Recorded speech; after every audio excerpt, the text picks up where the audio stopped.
Assalamualaikum warahmatullahi wabarakatuh.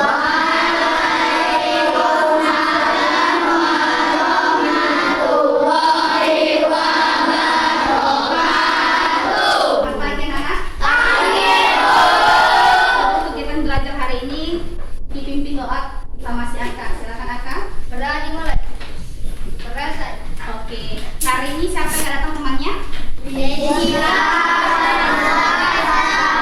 Hari ini kita akan belajar bahasa Indonesia yang dimana temanya tentang mengenai ide pokok. Adapun tujuan kegiatan pembelajaran kita hari ini yang pertama dengan cara kita membaca, siswa dapat menemukan ide pokok setiap paragraf dalam baca secara tepat. Yang kedua dengan menulis, siswa dapat mengembangkan ide pokok menjadi sebuah paragraf secara runtut. Yang ketiga dengan berdiskusi, siswa dapat menyebutkan fungsi dan cara menemukan ide pokok bacaan dengan percaya diri. Oke, untuk menemukan ide pokok suatu paragraf, maka hal pertama kali dilakukan dengan cara apa?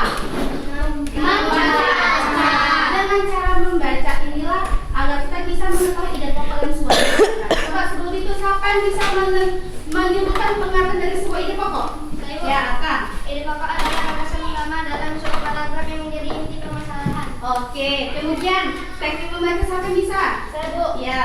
Teknik membaca teknik merupakan teknik yang dilakukan secara cermat untuk memperoleh pemahaman tertulis dalam suatu bacaan. Oke, itulah ya dengan cara membaca kita dapat mengetahui suatu ide pokok dalam sebuah paragraf. Coba lihat bukunya halaman 3, di situ ada teks yang tentang organ gerak manusia dan hewan. Coba baca akan Organ gerak manusia dan hewan. Salah satu ciri dari makhluk hidup adalah bergerak. Secara umum, gerak dapat diartikan berpindah tempat atau perubahan posisi sebagian atau seluruh bagian dari tubuh. Makhluk hidup akan bergerak apabila ada rangsangan yang mengenai sebagian atau seluruh bagian tubuhnya. Oke, jadi ide pokok paragraf pertama yang mana?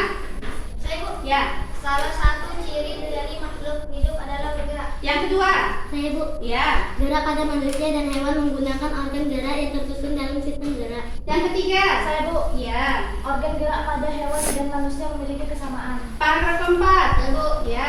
Tulang merupakan alat gerak pasif. Paragraf kelima? Saya, Bu. Otot merupakan alat gerak aktif. Oke, di situ ya. Jadi kami sudah paham untuk menentukan ide pokok sebuah bacaan. Coba lihat bukunya pada halaman 5. Di situ ada ayo menulis, disuruh untuk mengembangkan ide-ide pokok dalam sebuah paragraf. Oke, siapa yang bisa? Saya, Bu.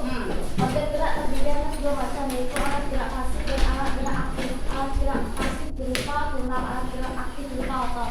Oke, dan lihat bukunya halaman 6. Di situ ada ayo berdiskusi yang dimana telah ibu bagikan kelompoknya sesuai dengan masing-masing. Di situ kita kerjakan.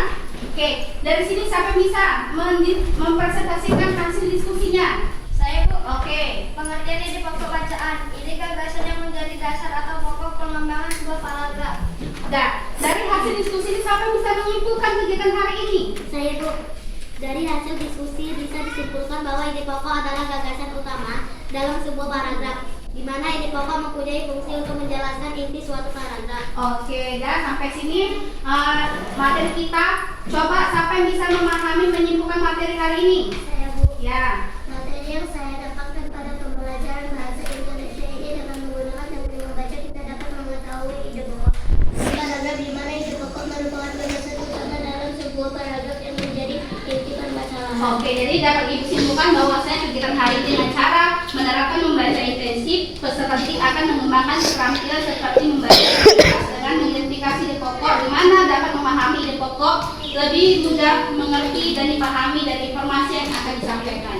Oke, untuk tugasmu untuk mencari kalimat pengembang untuk materi akan kita pelajari besok. Sampai di sini pertemuan kita. Ibu akhiri, assalamualaikum warahmatullahi wabarakatuh.